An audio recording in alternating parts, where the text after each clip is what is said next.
مہرتاب نظارہ جمال میں محو تھا کہ اچانک یاد آیا بابل کے اسلامی روایات کے مطابق یہ زری کا سایہ اور زری چلمن کا نقاب تو دیوی اشتار کا وہ پہناوا ہے جس میں وہ اپنے دوسرے شوہر مردوک کا انتظار کرتی ہے۔ وہ چند لمحے مبہوت سا کھڑا اسے حیرت و دلچسپی سے دیکھتا رہا، پھر قدم آگے بڑھایا تو شمورا نے بھی حرکت کی اور زری کرنوں کے حالے میں جھلملاتی رنگ بکھیرتی سیدھی اس کے سینے پر آ گری۔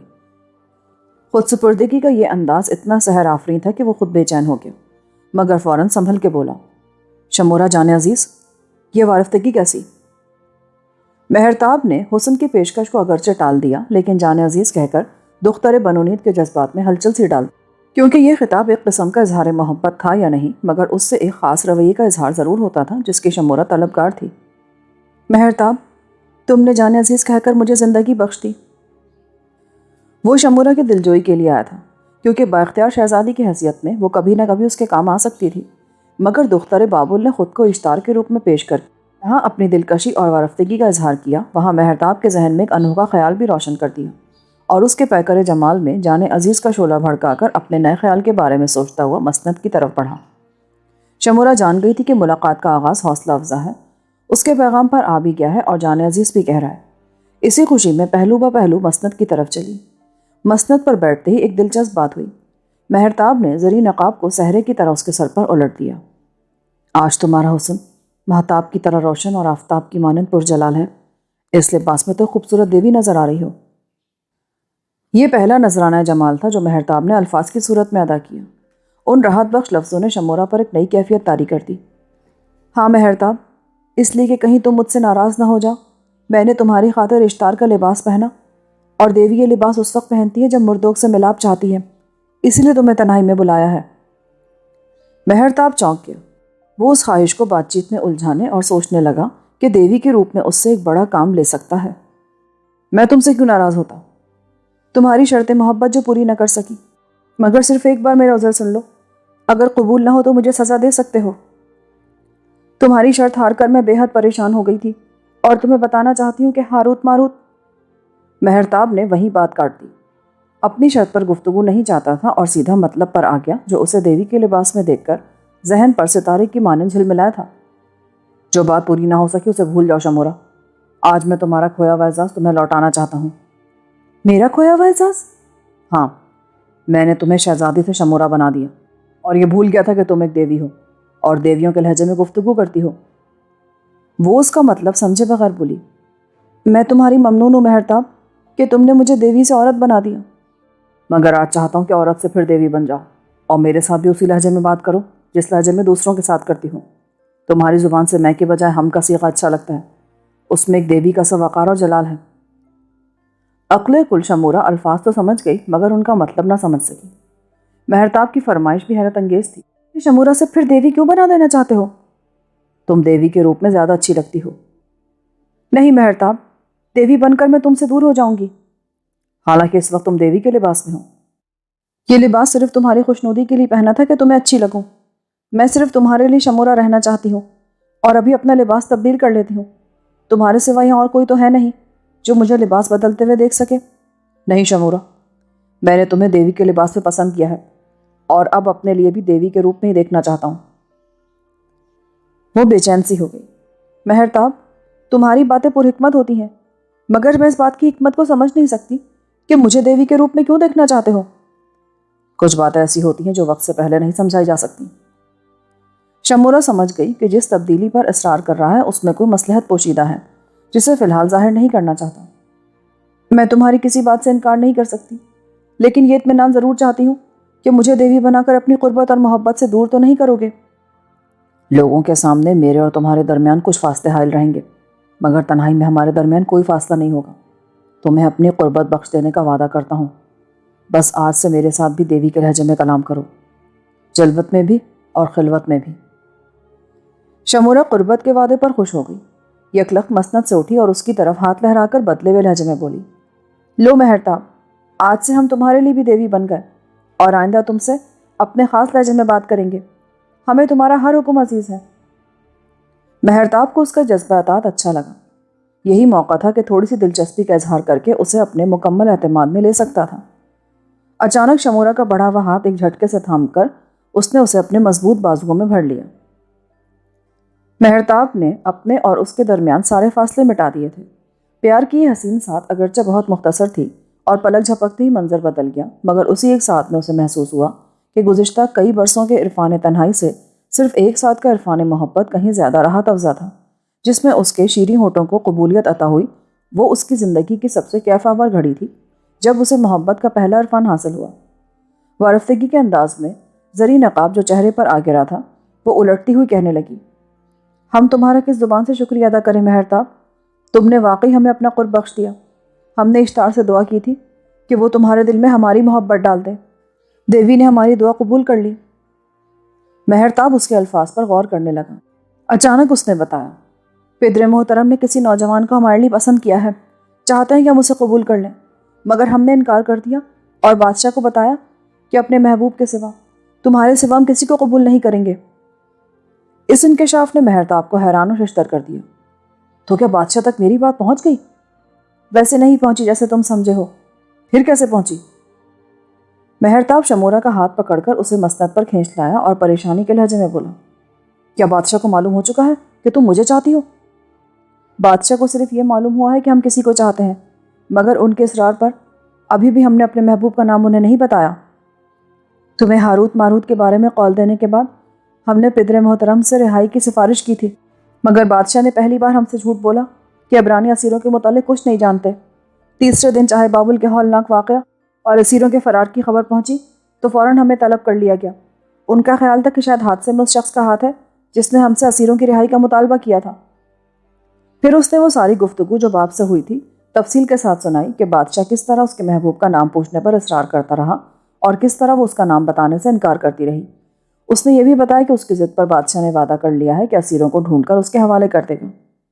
ہمارا خیال ہے بادشاہ اور بھائی بیلشازار مل کر بھی مفرور اسیروں کو تلاش نہیں کر سکیں گے۔ ان پر ایرانیوں سے ساز باز کا الزام تھا، شاید وہی انہیں نکال کر لے گئے ہیں اور ہم ان کے بارے میں کیا ہوا وعدہ پورا نہیں کر سکیں گے۔ تمہیں اس لیے بلایا کہ ہمارا عذر سن لو، ہم سے کوئی اور خدمت لے لو مگر تعلق نہ توڑو، ہم سے روٹ نہ جاؤ، کیونکہ تم روٹ گئے تو زندگی ہم سے روٹ جائے گی۔ یہ کہتے کہتے شمورہ کی آواز بھر آ گئی، پلکیں بھیگ گئیں، آنکھیں چھلک پڑیں۔ مہرتاب، تم فراغ دل ہو کے روٹھے نہیں، ہم نے بلایا اور تم آ گئے۔ آج تم نے ہمیں پیار کیا اور ہم اتنے خوش ہیں کہ مارے خوشی کے اپنے آنسو ضبط نہیں کر سکتے۔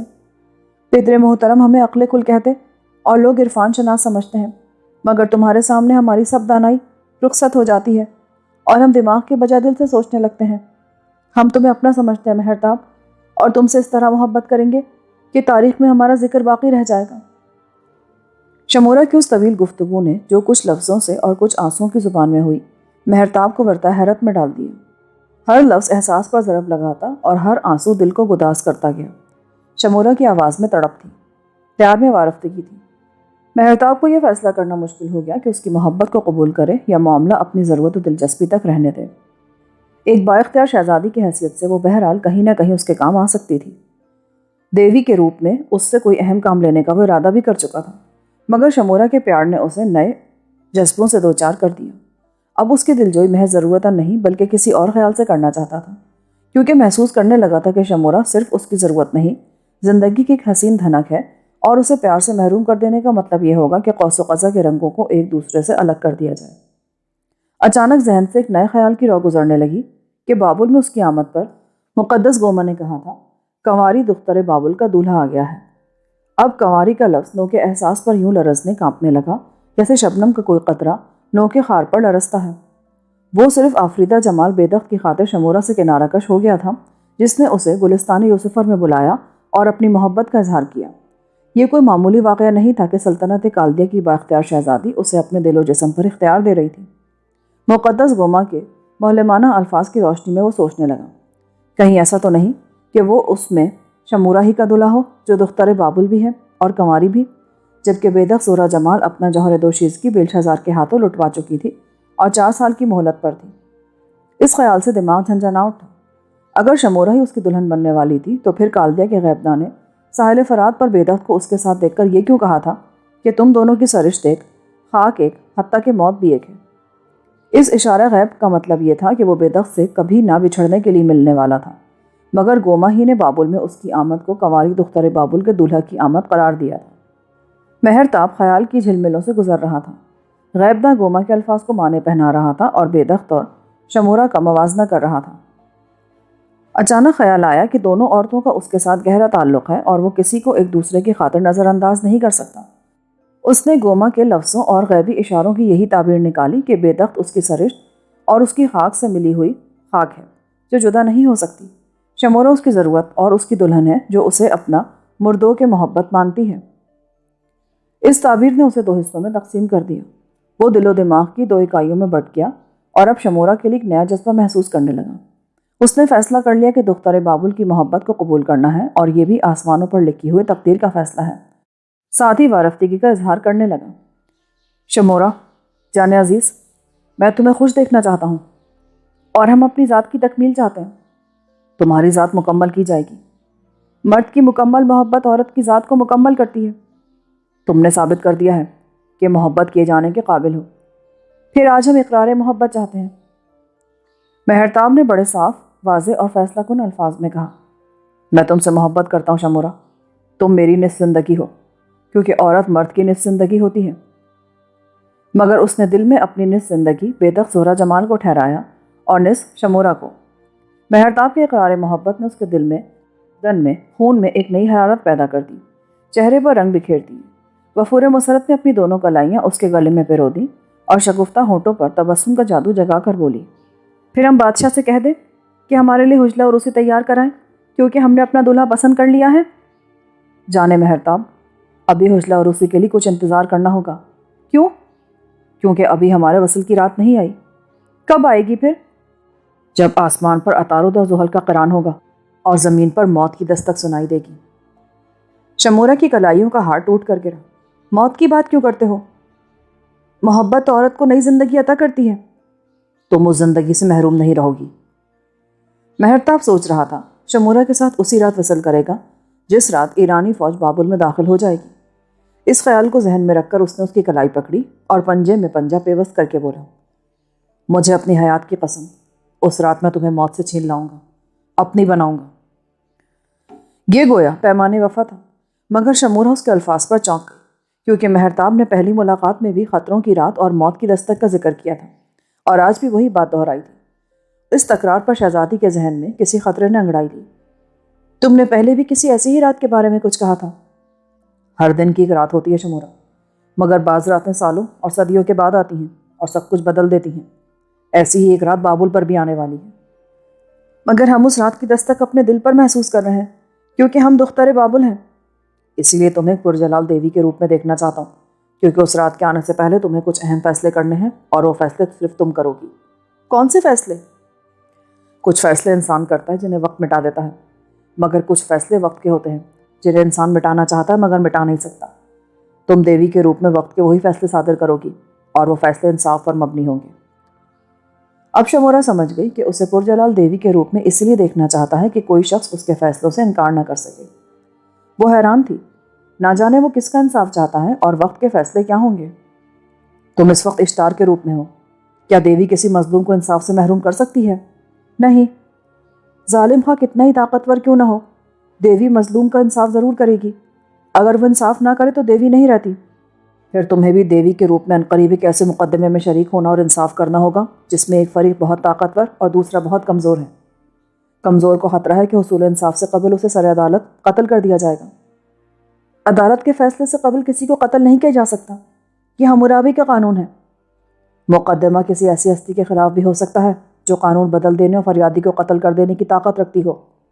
ایسی ہستی صرف بادشاہ کی ہو سکتی ہے، مگر فریادی کے پاس الزام کا ثبوت ہو تو بادشاہ بھی اسے قتل نہیں کر سکتا۔ ہو سکتا ہے مقدمہ بادشاہ کے ہی خلاف ہو، لیکن تمہیں فریادی کی زندگی بچانا ہوگی، دیوی کے روپ میں انصاف کرنا ہوگا۔ شمورہ کو معاملہ بڑا پراسرار اور سنسنی خیز معلوم ہوا، کیونکہ مہرتاب نے مقدمے کے بارے میں کچھ بتانے سے انکار کر دیا اور صرف دیوی کے نام پر انصاف چاہا تھا۔ مہرتاب، ہم نہیں جانتے، اگر مقدمہ بادشاہ کے ہی خلاف ہے تو الزام کی نوعیت کیا ہوگی، لیکن وعدہ کرتے ہیں کہ فیصلے سے قبل فریادی پر آنچ نہیں آنے دیں گے، اور اگر کسی نے انصاف کا راستہ روکنے کی کوشش کی تو دیوی کے روپ میں خود انصاف کریں گے۔ مہرتاب نے ایک بار پھر شمورہ کو اپنے بازوؤں میں سمیٹ لیا اور اس کے دل میں پیار کی شمع روشن کرنے لگا۔ وہ کئی دن سے اسی پیار کے لیے تڑپ رہی تھی اور اب ایوان ماقلوب کے کمرہ تنہائی میں عرفان محبت سے دوچار تھی۔ دونوں نے وہ رات محبت کے پہلے اعتکاف میں گزار دی، کیونکہ مہرتاب کے بقول ابھی ان کے وصل کی رات نہیں آئی تھی۔ پھر بھی شمورہ کے ہونٹوں پر محبت کی انگنت مہریں ثبت ہو گئیں۔ گجردم جب ہیکلوں معبدوں مندروں میں پھونکے جا رہے تھے، پیتل کی گھنٹیاں بج رہی تھیں، مہرتاب نے اسے الوداعی پیار کیا اور اجمی غلام اکتانہ کی رہنمائی میں ایوان ماقلوب سے رخصت ہو گئی۔ یہ ملاقات اس اعتبار سے بے حد مفید ثابت ہوئی کہ اس نے اساگیلا کے حصار میں داخل ہونے کا خفیہ راستہ دیکھ لیا تھا۔ موبد اکور میں جہاں بیل کی پوجا ہوتی تھی، پجاریوں کا ہجوم بکھرنے لگا اور موبد کی سانولی سلونی دیوداسی پارکا بڑی بے قراری سے کبھی صحن میں پھرتی، کبھی ڈیوڑی میں آتی اور پریشان ہو کر لوٹ جاتی۔ وعدے کے مطابق مہرتاب کو اس وقت تک پہنچ جانا چاہیے تھا۔ وہ تیسرے ہی دن آنے کا وعدہ کر کے رخصت ہوا تھا۔ پارکا 5ویں بار ڈیوڑی میں آئی اور باہر نظر دوڑا کر پلٹنے ہی والی تھی کہ مہرتاب سیڑھیاں چڑھ کر پیتل کے عظیم بیل کے چبوترے پر نمودار ہوا، جہاں کچھ پروہت لوگوں سے بیل دیوتا کے نذرانے وصول کر رہے تھے۔ وہ اسے دیکھ کر انہی قدموں پر رک گئی۔ مہرتاب نے بھی اسے دیکھ لیا تھا۔ وہ لپک کر ڈیوڑی میں پہنچا اور آتے ہی بولا، شاید مجھے کچھ دیر ہو گئی، دراصل میں کسی معذرت کی ضرورت نہیں، بس تم آ گئے، اور سردار وہ میرے کمرے میں موجود ہے۔ دونوں صحن سے گزر کر موبد میں داخل ہوئے اور کئی راہداریاں عبور کر کے عقبی حصے میں پہنچے جہاں زینہ تھا۔ پہلی سیڑھی پر پاؤں رکھتے ہی پارکا نے انکشاف کیا، میں نے اسے رات ہی بلا لیا تھا۔ مہرتاب نے ذرا چونک کر دیکھا تو وہ مسکرا دی۔ معنی خیز مسکراہٹ سے پتہ چلتا تھا کہ سردار کو اس کی فرمائش پوری کرنے پر وہ آمادہ کر چکی ہے۔ زینے کے وسط میں پہنچ کر اس نے خود ہی اس خیال کی تصدیق کر دی، میرے کمرے تک پہنچنے کے لیے سیڑھیاں دوسری بار چڑھ رہے ہو، مگر رات کو تمہیں عقبی راستہ استعمال کرنا ہوگا۔ مہرتاب کے بدن میں سنسنی سی دوڑ گئی۔ فرات کے شمالی برجوں اور دروں کا مشاہدہ اس کے منصوبے کا سب سے اہم حصہ تھا جس پر تسخیر بابل کا انحصار تھا۔ ان برجوں اور دروں کی خاطر وہ پارکا پر کئی راتیں قربان کر سکتا تھا۔ اس نے جوابی مسکراہٹ سے دیوداسی کی حوصلہ افزائی کی اور ساتھ ساتھ چلتا رہا۔ کمرے میں پہنچا تو 50-52 برس کے فوجی سردار نے بڑی خندہ پیشانی سے اس کا استقبال کیا، جو خشخشی داڑھی، بھاری مونچھوں، روبدار چہرے اور صحت مند جسم کا مالک تھا۔ ہاتھ ملانے کے انداز میں بھی گرم جوشی تھی۔ پارکا کو رسمی تعارف کرانے کی ضرورت پیش نہ آئی، غالباً ساری بات پہلے ہی طے ہو چکی تھی اور نرقال تعارف کے بغیر ہی اسے پہچانتا تھا۔ پارکا نے اس کے بارے میں جو کچھ کہا تھا حرف بحرف درست ثابت ہوا۔ واقعی وہ اس کا والا و شیخ تھا اور ہر بات مانتا تھا۔ مسند پر بیٹھتے ہی گفتگو کا سلسلہ شروع ہو گیا۔ میں تمہیں جانتا ہوں مہرتاب، بے شک ملاقات پہلی مرتبہ ہوئی ہے، لیکن مصری سفیر کی آمد پر تمہیں دربار میں دیکھا تھا اور تمہاری باتیں سنی تھیں۔ بڑے خوش قسمت ہو کہ بادشاہ تم پر اعتماد کرتا ہے اور تمہاری رائے مانتا ہے۔ مہرتاب کے نقطہ نظر سے ملاقات کا آغاز اچھا ہوا اور ابتدا ہی سے اعتماد کی فضا قائم ہو گئی تھی۔ بادشاہ نے مشیر بنا کر مجھے پابند کر لیا ہے، ہر محفل میں حاضری ضروری ہو گئی ہے۔ تم واحد آدمی ہو جسے یہ اعزاز حاصل ہوا، مجھے خوشی ہے۔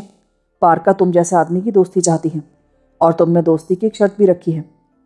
شرط تو محض ایک بہانہ ہے سردار، اسی بہانے تم سے ملاقات مقدر تھی، مگر میں تمہاری شرط پوری کرنے کے لیے تیار ہوں۔ مجھے بھی تم سے مشورہ کرنے کا موقع ملے گا، اور مشورے کے بغیر آدمی اپنے مقصد اور ارادے میں کامیاب نہیں ہوتا۔ کیسا مشورہ؟ مہرتاب حیران ہوا۔ فرات کے شمالی برج ہماری حفاظت کے حلقے میں ہیں۔ میں نہیں جانتا تم نے کس ارادے سے یا غیر ارادی طور پر انہیں دیکھنے کی خواہش کی ہے، مگر یہ میری خوش قسمتی ہے کہ تمہاری رفاقت نصیب ہوئی۔ اب شمالی برجوں کی دفاعی حیثیت کے بارے میں تمہاری رائے معلوم کر سکوں گا، کیونکہ بابل کی حفاظت کا فرض مجھے سونپا گیا ہے۔ کسی غیر فوجی کو ادھر پاؤں رکھنے کی بھی اجازت نہیں ہے، مگر میں اپنے فرائض کو سمجھتا ہوں اور ان میں کسی کی مداخلت پسند نہیں کرتا، خواہ وہ بیلشازار ہی کیوں نہ ہو۔ مہرتاب نے سوچا، یہ آدمی تو بے حد مفید ثابت ہو سکتا ہے۔ ہر شخص کے دو چہرے ہوتے ہیں، ایک چہرہ سب کو دکھاتا ہے، دوسرا سب سے چھپا کے رکھتا ہے۔ نرقال نے اپنے دوسرے چہرے کی تھوڑی سی جھلک دکھائی تھی۔ مہرتاب نے اسے اعتماد میں لینے کی کوشش کی۔ جب میں نے شرط رکھی تو ذہن میں کوئی بات نہیں تھی، صرف تمہارے اور پارکا کے تعلقات کی نوعیت جاننا چاہتا تھا، مگر تم نے شمالی برجوں کی دفاعی حیثیت کا ذکر کیا ہے تو انہیں دیکھنے کا اشتیاق بڑھ گیا ہے۔ شاید میں تمہارے کسی کام آ سکوں، تمہیں کوئی مفید مشورہ دے سکوں۔ مجھے بہت خوشی ہوگی مہرتاب، میں دانشوروں کی رائے کو اہمیت دیتا ہوں۔ پارکا چپ چاپ بیٹھی ان کی گفتگو سن رہی تھی۔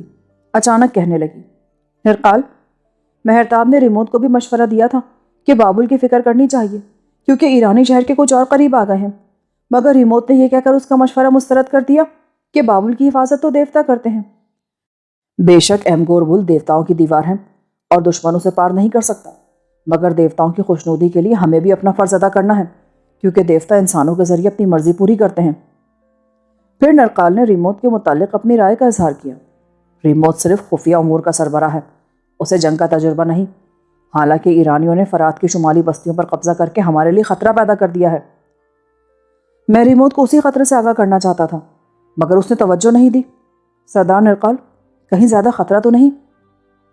مہرتاب نے اپنی تشویش کا اظہار کیا۔ خطرہ تو ہے، لیکن ہم پوری طرح چوکس ہیں اور ہمارے حفاظتی انتظامات مکمل ہیں۔ تم خود دیکھ لو گے، اور مجھے امید ہے کہ کوئی کارآمد مشورہ بھی دے سکو گے۔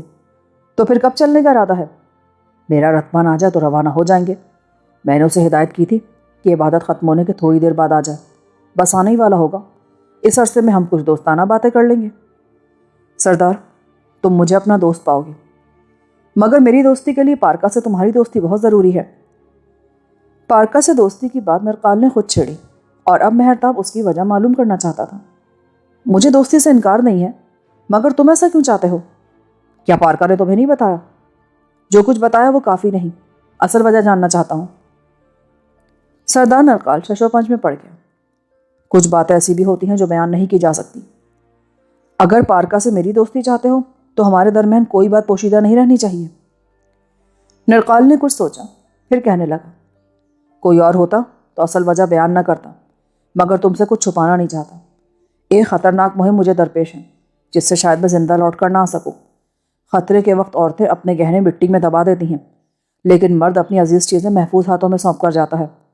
مجھے پارکا بے حد عزیز ہے، اس لیے روانگی سے قبل اس کے مستقبل کی فکر ہے، اور اس نے تمہارا انتخاب کر کے میرے تمام اندیشے دور کر دیے ہیں۔ یہ ایک حیرت انگیز اطلاع تھی کہ سردار کسی خطرناک مہم پر روانہ ہونے والا ہے۔ مہرتاب کا تجسس بڑھا۔ اس وقت جب ایرانی بابل کو گھیرے پڑے ہیں، بابل کی حفاظت سے زیادہ اہم مہم اور کون سی ہو سکتی ہے؟ نرقال نے ایک لرزہ خیز انکشاف کیا۔ بیلشازار چاہتا ہے کہ ایران پر جوابی حملہ کیا جائے۔ اس حملے کی سپہ سالاری مجھے سونپ دی گئی ہے۔ کورش بابل میں داخل نہیں ہو سکتا، مگر میں کلدانی سواروں کو لے کر ہمدان اور پارسا گڑھ پر یلغار کر دوں گا۔ تم سمجھ سکتے ہو یہ مہم کس قدر خطرناک ہے۔ اس وقت بڑے بڑے ہمنشی اور گورگانی سردار کورش کے ہمراہ کالدیا میں موجود ہیں، مگر ہمدان اور پارسا گڑھ ایرانی بہادروں سے خالی نہیں ہوں گے۔ وہ مجھے زندہ سلامت لوٹ کر آنے نہیں دیں گے۔ ایران پر جوابی حملے کی بات انتہائی اہم اور خطرناک تھی، جو محض پارکا کے حوالے سے معلوم ہوئی تھی، لیکن ابھی وہ سلسلے میں کچھ اور معلومات حاصل کرنے کی سوچ رہا تھا کہ حسین پارکا نے بڑے پیار سے اپنا ہاتھ نرقال کے کندھے پر رکھ دیا۔ اگر یہ مہم اتنی خطرناک ہے تو بیلشازار سے کہو نا کہ اس کے سپہ سالاری کسی اور کو سونپ دے۔ تمہاری بہن اس کے حرم میں ہے، وہ بھی اسے روک سکتی ہے۔ جواب میں سردار نرقال نے جو کچھ کہا وہ آب زر سے لکھنے کے قابل تھا۔ جو شخص دشمن پر حملہ کرتا ہے اسے زخم کھانے اور مرنے کے لیے بھی تیار رہنا چاہیے، لیکن موت صرف میدان جنگ میں نہیں آتی۔ لوگ اپنے گھروں میں بستر پر ایڑیاں رگڑتے ہوئے بھی مر جاتے ہیں۔ دشمن کے خلاف سپہ سالاری کے اعزاز ہیں۔ جو سردار اس سے انکار کریں اس کا نام رہتی دنیا تک حقارت سے لیا جائے گا۔ پارکا خاموش ہو گئی، مگر اس کی بات مہرتاب نے آگے بڑھائی۔ سردار، لڑنا مرنا بہادروں کا شیوا ہے، کیونکہ وہ لاشوں کے بستر پر آرام کرتے ہیں، لیکن کوئی بھی عقل مند سپہ سالار دشمن کے ملک پر کمزور فوج کے ساتھ چڑھائی نہیں کرتا۔ مضبوط فوج لے کر جاؤ گے تو فتح یاب ہو کر بھی لوٹ سکتے ہو۔ میرے ساتھ 10,000 جنگجو سوار اور 20,000 پیادہ دستے ہوں گے، مگر ایران جیسے ملک کے لیے جس نے کئی مملکتوں کو زیر کر لیا، یہ فوج کافی نہیں۔ میرا کام صرف چھاپے مارنا اور ایرانی سلطنت میں خوف و ہراس پھیلانا ہے، تاکہ کورش بابل کا محاصرہ چھوڑ کر واپس چلا جائے۔ کیا وہ واپس چلا جائے گا؟ بابل میں اس کی موجودگی بیلشازار کے لیے اور ایران کی طرف واپسی میرے لیے خطرناک ہوگی، کیونکہ وہ میرے تمام راستے روک لے گا۔ اس کا رسالہ پشتون جاویدانی موت کی طرح حرکت کرتا ہے۔ اگر مقابلہ ہوا تو پیچھے نہیں ہٹوں گا، انجام خواہ کچھ بھی ہو۔ ایران کی طرف روانگی کب ہوگی؟ عید بیلس کے بعد، تشرین کے مہینے میں۔ تشرین فصل کی کٹائی کا مہینہ تھا اور عید بیلس بھی اسی مہینے میں منائی جاتی تھی۔ مہرتاب نے بڑی اہم معلومات حاصل کر لی تھی۔ نرقال کی تسلی کے لیے وہ بولا، مجھے امید ہے تم کامیاب لوٹو گے۔ دیوتا تمہاری زبان مبارک کرے، مگر مجھے ہمدان سے پارسا گڑھ تک طویل سفر طے کرنا ہے۔ 1 سال کا عرصہ ضرور لگ جائے گا۔ ہو سکتا ہے لوٹ آؤں، ہو سکتا ہے میری قبر ماد یا فارس کے کسی میدان میں تیار ہو۔ ایسا نہ کہو نرقال، میں دیوتاؤں سے تمہاری واپسی کی دعا کروں گی۔ اسی لمحے عقبی زینے پر قدموں کی چاپ ابھری۔ وہ مسند سے اٹھ کر چھوٹے حجرے میں گئی، مگر فوراً لوٹ آئی اور نرقال کو رتبان کے آنے کی اطلاع دی، جس نے رتھ موبد کے عقبی کوچے میں کھڑا کیا اور اپنے آنے کی اطلاع دے کر لوٹ گیا تھا۔ نرقال واپسی کے لیے تیار ہو گیا اور مہرتاب کا ہاتھ پکڑ کر پارکا سے مخاطب ہوا۔ میں تمہارے دوست کو لیے جا رہا ہوں تاکہ فرمائش کو پورا کر سکوں۔ میرے دوست کے ساتھ اچھا سلوک کرنا نرقال۔ مہرتاب واپسی پر تمہیں خود بتائے گا کہ میں نے اس کے ساتھ کیسا سلوک کیا۔ آؤ مہرتاب چلے۔ دونوں کمرے سے نکل کر عقبی زینے کی طرف چلے تو پارکا بھی پیچھے پیچھے تھی۔ زینہ اترتے ہوئے اس نے مہرتاب کا ہاتھ تھام لیا اور ہاتھ دبا کر سرگوشیانہ لہجے میں بولی، میں رات کو انتظار کروں گی، دیر سے نہ آنا۔ زینہ اتر کر وہ عقبی دیوار کے برنجی دروازے پر پہنچے۔ پارکا نے ہاتھ ہلا کر انہیں رخصت کیا اور دروازہ بند ہو گیا۔ 2 عراقی گھوڑوں کا فوجی رتھ دروازے کے قریب ہی کھڑا تھا۔ دونوں آگے پیچھے سوار ہوئے۔ رتبان نے لگامیں تھامی اور سردار نرقال نے فرات کے شمالی برجوں کی طرف چلنے کی ہدایت کی۔ رتھ کے پہیے حرکت میں آئے اور وہ سفر شروع ہوا جو مہرتاب کے لیے بڑا اہم تھا۔ دل ہی دل میں وہ پارکا کا شکر گزار ہوا تھا جس کے ذریعے ایک انتہائی مشکل بلکہ ناممکن کام بے حد آسان ہو گیا تھا۔ جس منصوبے کے تحت وہ یہاں آیا تھا اس میں شمالی برجوں اور دروں کا مشاہدہ سر فہرست تھا۔ پچھلے چاند کی تیسری رات ہاروت ماروت کو انہی برجوں کی طرف جاتے ہوئے گرفتار کیا گیا تھا اور ساتھ ہی یہ حکم دیا گیا تھا کہ کوئی شخص فرات کے شمالی برجوں کا رخ نہ کرے۔ کورش کے لشکر شمال ہی کی طرف چھاؤنی ڈالے پڑے تھے اور ایمگوربل کے شمالی حصار کی فوجی اہمیت بڑھ گئی تھی۔ دفاع بابل کا انحصار ایمگوربل اور فرات کے شمالی برجوں پر تھا جو دریا کے دونوں کناروں پر واقع تھے اور یہیں سے فرات حصار بابل کے اندر داخل ہوتا تھا۔ رتھ شاہراہ پراتو پر شمال کی طرف بڑھتا رہا اور 5-6 میل کا فاصلہ عبور کر کے بابل کی پہلی فصیل نعمتی بل سے گزرا۔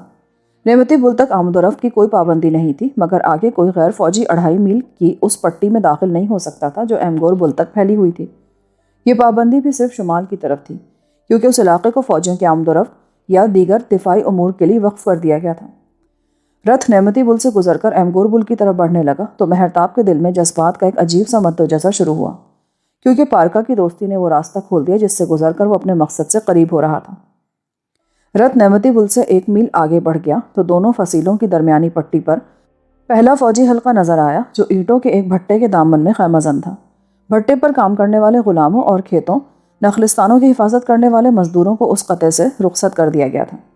مہرتاب نے ایمگور بل تک جگہ جگہ فوجی دستوں کو خیمہ زن دیکھا۔ 2.5 میل کی یہ پٹی فوجی چھاونی کا نقشہ پیش کر رہی تھی۔ اس کے پیچھے نعمتی بل اور آگے ایمگور بل کے ناقابل شکست اور فلک بوس حصار کھڑے تھے۔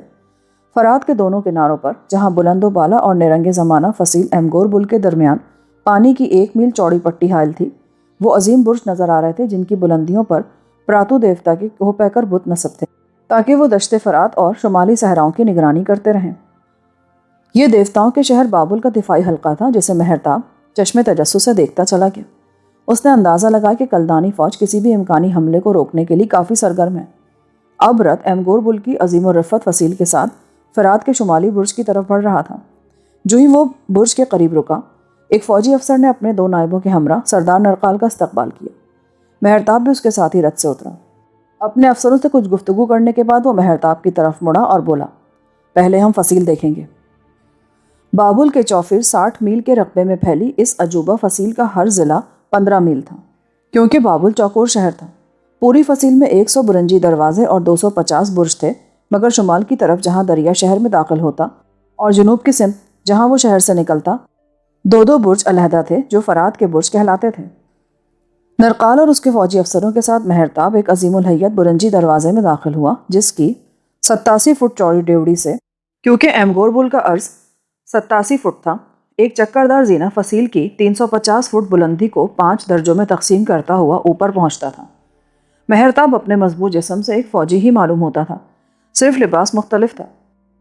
5 درجے عبور کر کے ایمگور بل کی بلندی پر پہنچنے میں اس نے سب سے زیادہ پھرتی دکھائی، اور جب حصار کی بلندی سے نیچے نظر دوڑائی تو زمین پر چلنے پھرنے والے کلدانی سپاہی کیڑے مکوڑوں کی طرح بالکل حقیر دکھائی دیے۔